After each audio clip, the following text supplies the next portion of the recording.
Bonsoir, bienvenue dans le journal de TV78. Nous sommes le jeudi 7 octobre. Voici les titres de cette édition. C'est en ce moment la fête de la science. L'événement national fête cette année ses 30 ans. Dans cette édition, l'interview de Young Kyung Park, cette ex-chercheuse de l'INRAE à jouer en Josas et l'une des lauréates du prix L'Oréal UNESCO. Focus également sur le programme de la fête de la science à l'Observatoire de Versailles 50 ans en Yvelines. Suite et fin de notre dossier de la rédaction consacré cette semaine à France Relance. Le plan de 100 milliards d'euros a pu bénéficier aussi aux collectivités. Exemple à Chevreuse qui profite de l'enveloppe du gouvernement pour refaire son éclairage public. Et puis c'est un classique de l'automne à Buc, le 28e festival de la bande dessinée se tient ce week-end au château de la commune. En attendant ce rendez-vous, le scénariste et réalisateur de Yakari, Xavier Giacometti, animait un atelier auprès d'enfants, c'était à Viroflay. Et J-3 avant le premier tour de l'élection municipale partielle à Trappes, 4 candidats sont en lice et focus ce soir sur la candidature de Luc Miseret, tête de liste de Trappes à gauche. Marie Curie, Catherine Johnson ou encore Tu Youyou, par leur découverte et leur travail scientifique, ces femmes ont changé notre monde. Pourtant aujourd'hui, moins de 30% de chercheurs à l'échelle mondiale sont des femmes. Pour les encourager à poursuivre leur carrière, le prix Jeunes Talents L'Oréal UNESCO récompense ces femmes en leur octroyant une bourse de 15 000 euros. L'édition 2021 s'est déroulée ce jeudi en ces temps de fête de la science et parmi les 35 lauréates, Young Kyung Park qui a officié à l'INRAE à jouer en Josas. Son interview par Céline Charles.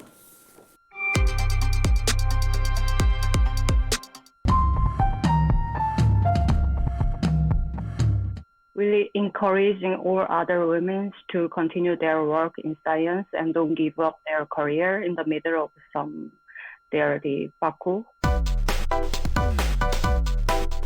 It is a great honor to be selected for this prize. I'm gonna use this scholarship to visit other labs to work collaboration, and I will also use this scholarship to attend several conferences in other countries. My research is bioproduction of some molecules which can be used in many industry applications.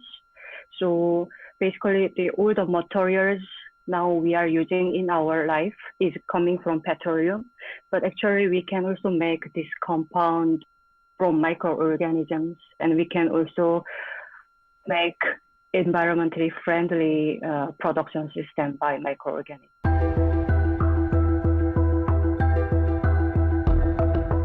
We know still we have some difficulty to entering this scientific career as a woman. Actually, in science, a woman and man doesn't have differences on their capacity or their knowledge in science. Et bravo à Young Kyung Park pour ce prix, et je vous le disais, une remise de prix ce matin à l'occasion en ce moment de cette fête de la science. Et d'ailleurs, l'université Versailles 50 ans en Yvelines se joint à l'événement avec des animations et rendez-vous, c'est jusqu'au 11 octobre. À l'OVSQ d'ailleurs, il y a aussi beaucoup de choses au programme, l'Observatoire de Versailles 50 ans en Yvelines. On en parle avec Annabelle Doisy qui est avec moi en plateau. Bonsoir. Bonsoir. Chargée de communication à l'OVSQ. Quels sont déjà les objectifs de l'événement qui fête cette année ses 30 ans ? L'objectif de l'événement, c'est de montrer un petit peu ce qu'est la science, montrer le métier aussi de scientifique, peut-être de susciter des vocations, d'échanger aussi, je crois que c'est très important, de manière un petit peu ludique, avec des choses qu'on ne fait pas forcément dans son quotidien, de montrer que la science c'est accessible, que le métier il est accessible aussi, je crois que c'est très important. Et tout ou presque est science autour de nous finalement, donc c'est important aussi d'en parler. Exactement, tout à fait. Alors au programme à l'OVSQ, des ateliers, une journée portes ouvertes également. Pour ceux qui ne connaissent pas l'Observatoire, il y a plusieurs domaines de recherche, le spatial, l'Arctique, également le climat, c'est ça ? C'est ça, exactement. On a 4 laboratoires maintenant. On a le LATMOS qui travaille plus sur des questions spatiales, qui travaille sur des missions d'envergure internationale. On a le LSCE qui travaille sur toutes les questions climatiques, le CEARC sur l'adaptation des populations au changement climatique en zone arctique. Et il y a moins d'un an, on a accueilli un nouveau laboratoire qui s'appelle le LIMEP et qui travaille plus sur les aspects géographiques. Donc l'OVSQ, on le rappelle, qui est installé à Guyancourt, mais par ses laboratoires rayonne aussi sur un plus grand territoire. Alors cette semaine, je le disais, l'OVSQ organise cette fête de la science. Il participe en tout cas. Il y a déjà eu des ateliers pour les scolaires. Vous avez accueilli des classes cette semaine ? Depuis hier et jusqu'à demain soir, on accueille les scolaires. On a à peu près 550 élèves là en 3 jours, depuis le CM1 jusqu'à la terminale. Et donc le programme va se poursuivre jusqu'à ce week-end avec aussi des ateliers qui seront ouverts alors à tous les enfants, les 6-12 ans. Et c'est samedi. Quels sont les types d'ateliers qui vont être proposés? Alors samedi, ce sont des ateliers qui sont réservés aux 6-12 ans uniquement. C'est-à-dire qu'on ne garde que les enfants, mais pas les parents. Important de le préciser. Oui, c'est ça. Il reste encore quelques places, d'ailleurs, si ça intéresse certains et certaines de s'inscrire. On est ouvert de 14h à 17h, et donc là, c'est vraiment très calé, puisqu'on n'a que les enfants. On propose plusieurs choses. On a un atelier qui s'appelle CO2 Mon Amour, qui travaille sur les questions de CO2. On a un jeu numérique pour construire sa propre fusée. Et là, cette année, ce week-end, exceptionnellement, on accueille un planétarium. Donc ça, c'est un gros événement.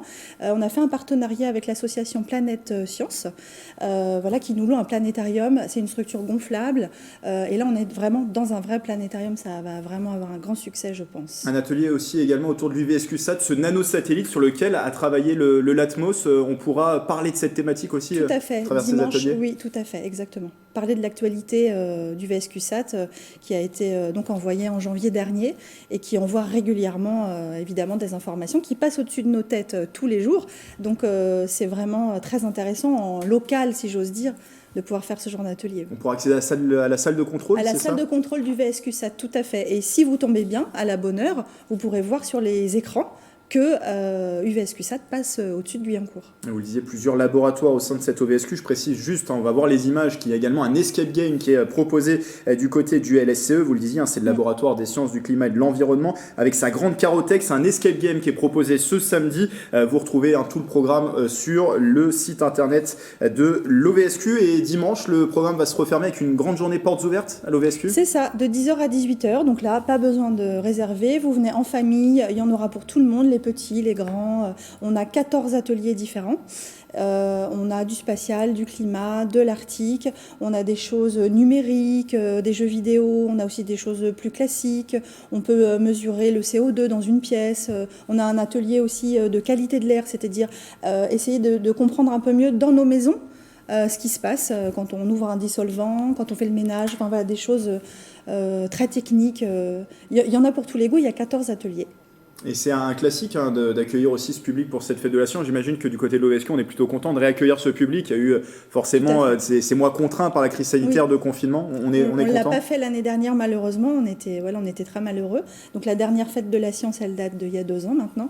On est vraiment très très contents. On espère vraiment accueillir beaucoup de monde.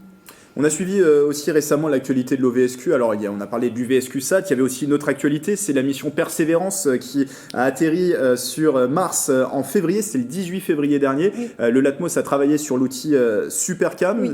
Il y a une actualité autour de ça? Tout à fait. Il y a une grande conférence qui aura lieu demain, donc dans le cadre de nos conférences habituelles de l'Observatoire et dans le cadre de la fête de la science. Donc c'est ouvert aux classes. Il va y avoir des classes qui seront là demain. C'est une conférence qui a lieu à 12h30 à l'Observatoire. C'est ouvert à tous. Là, on peut dire que Persévérance va commencer quand même à pouvoir nous donner des premiers résultats, enfin en tout cas les premiers résultats dont on va pouvoir parler au grand public.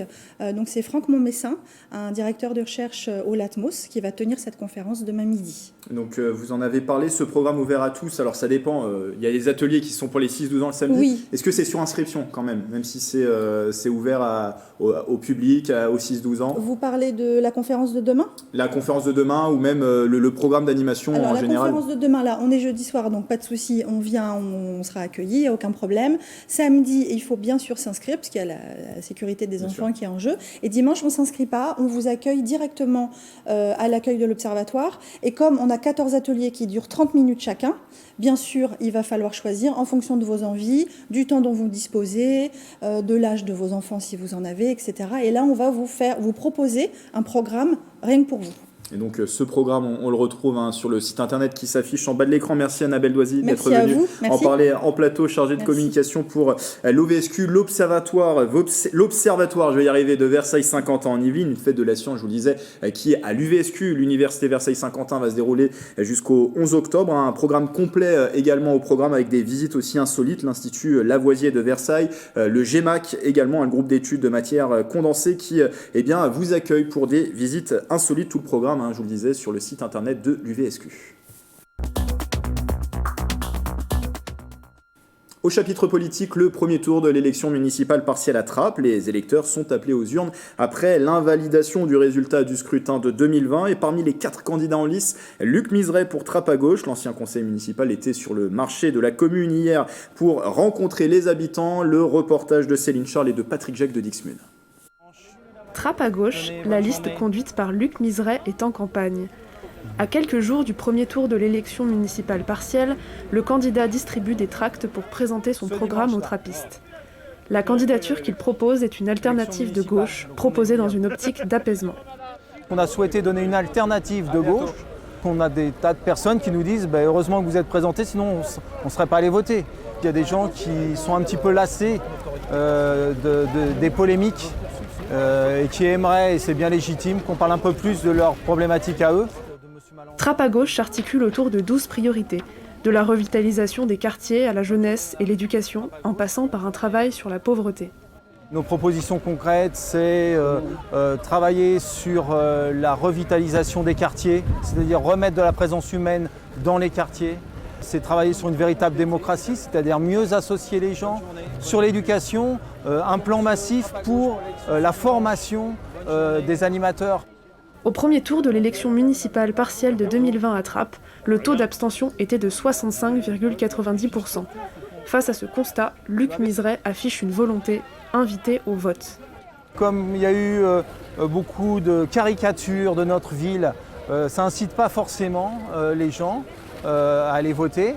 Et donc nous, ce qu'on essaye, c'est de redonner confiance et de leur dire, vous pouvez avoir confiance dans des gens qui sont là depuis des dizaines d'années. La gauche, elle est diverse. Vous avez le choix, c'est l'objet du premier tour. Et puis après, au deuxième tour, on souhaite que cette ville, bien évidemment, reste à gauche. Le premier tour de l'élection municipale partielle aura lieu le dimanche 10 octobre prochain. Un éventuel second tour est programmé pour le 17 octobre. C'était notre fil rouge cette semaine. La rédaction mettait en lumière le plan France Relance et surtout la manière dont il a bénéficié aux Yvelinois. Et dernier numéro ce soir consacré aux collectivités direction Chevreuse. La commune a bénéficié d'une subvention de 500 000 € pour son projet d'éclairage public. Les précisions dans ce sujet de Mélanie Poquet et de Patrick Jacques de Dixmude. Bientôt la fin du simple allumage extinction. À Chevreuse, les 1000 points lumineux de la commune vont s'adapter aux besoins en éclairage liés à la sécurité et à la circulation. Avec cette totale rénovation, la commune pourra choisir notamment l'intensité de l'éclairage. On est en train de créer un petit groupe de travail technique dans lequel on associera les gendarmes pour l'aspect sécurité, le parc naturel pour l'aspect environnemental, et puis un certain nombre de techniciens et quelques élus. Et on va travailler sur le plan de la commune en ciblant différents types d'axes. On envisage à partir de cette cartographie de différencier les périodes, c'est-à-dire, alors je vous donne un exemple, je ne sais pas si on s'arrêtera à cet exemple-là, mais sur un axe très circulé, on fera peut-être qu'une baisse d'intensité dans la nuit de 30 ou 40% par exemple, pour remonter vers 5-6 heures du matin en fonction des usages. Un projet pensé par la mairie il y a un an d'un montant d'1 million d'euros. 150 000 sont financés par la région Île-de-France. Le projet est aussi soutenu à 50% par l'État. La commune a obtenu un financement de 500 000 € du plan France Relance. On tombait vraiment au début du dispositif, puisque c'est un marché qu'on a lancé l'année dernière et sur lequel, dès le départ, l'État a souhaité nous accompagner dans la première vague finalement des projets qui ont été soutenus dans le cadre de France Relance. Ce financement du plan rentre dans la dotation de soutien à l'investissement local pour financer les grandes priorités d'investissement des communes et de leurs groupements. Ce renouvellement permettra à la commune de faire une réduction de 60% de sa consommation d'énergie. On le sait tous, le prix de l'énergie flambe et je pense que même si des dates sont annoncées au printemps prochain, on ira à long terme de toute façon pas sur une tendance baissière. Au niveau de la facture, ça ne va pas se répercuter tout de suite. Mais ce qu'il faut se dire, c'est que si on était resté sur l'ancien système, en dehors des pannes récurrentes, etc., notre consommation aurait augmenté de manière forte.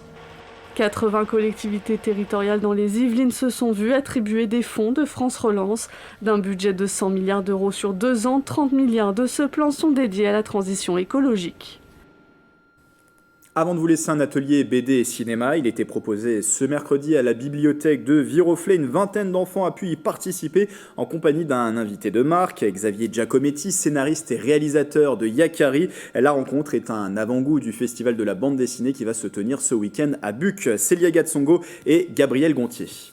Avec très peu de moyens, très peu de choses, on raconte des histoires incroyables. C'est ce qui fait la puissance de la BD. À la bibliothèque de Viroflay, une vingtaine d'enfants ont assisté à un atelier BD et cinéma présenté par le dessinateur et réalisateur de Yakari depuis 17 ans, Xavier Giacometti. Chaque année, la bibliothèque de Viroflay a un partenariat avec le festival de BD de Buc et donc on reçoit un dessinateur ou un scénariste BD qui propose un atelier pour les plus jeunes. Plutôt à l'aise avec l'univers de la BD, les enfants de 7 à 12 ans connaissaient tous Yakari. Je lis Yakari, je lis aussi Tintin. C'était très bien, il nous a expliqué comment passer d'une BD à un film. Après la BD, il nous a expliqué les croquis, les différentes étapes de coloriage. C'était bien, j'ai bien aimé comment il expliquait, comment savoir comment étaient faits les films, comment procéder pour faire la BD. Vous voyez, il y a de l'animation, il y a des décors. Objectif de cet après-midi-là pour le réalisateur, montrer l'envers du décor. Les enfants regardent beaucoup de dessins animés, peut-être certains lisent beaucoup de bandes dessinées, mais il y a un aspect que les enfants ne connaissent pas, c'est l'aspect un peu cuisine, fabrication, secret de fabrication. Et ça, c'est intéressant à le partager. Je leur montrerai pas des choses où on rigole, voilà. Donc quand on regarde certaines images que j'ai montrées, qui sont des choses qui est nous notre quotidien dans notre travail et qui est la réalité de ce métier-là, ils ont quand même été. Je pense qu'il va leur en rester quelque chose. Le film Yakari, la grande aventure sera projeté en ouverture du festival de BD de Buc vendredi 8 octobre à 20h30 au Théâtre des Arcades de Buc en présence de Xavier Giacometti. Et regardez, Yakari a tenu à saluer TV78 et ses téléspectateurs. On remercie Xavier Giacometti pour ce dessin qui fera donc l'ouverture de ce festival de la BD qui sera présent tout le week-end pour des dédicaces et rencontres au Château de Buc, un festival ce 9 et 10 octobre. Voilà, c'est la fin de ce journal. Merci de votre fidélité. Demain vendredi, place au 7-8 week-end. J'aurai le plaisir de vous retrouver en compagnie de Bichente Mérien Santisteban. Un point sur l'actualité, des idées aussi pour se divertir samedi et dimanche dans les Yvelines. Rendez-vous vendredi dès 18h. Belle soirée avec TV78.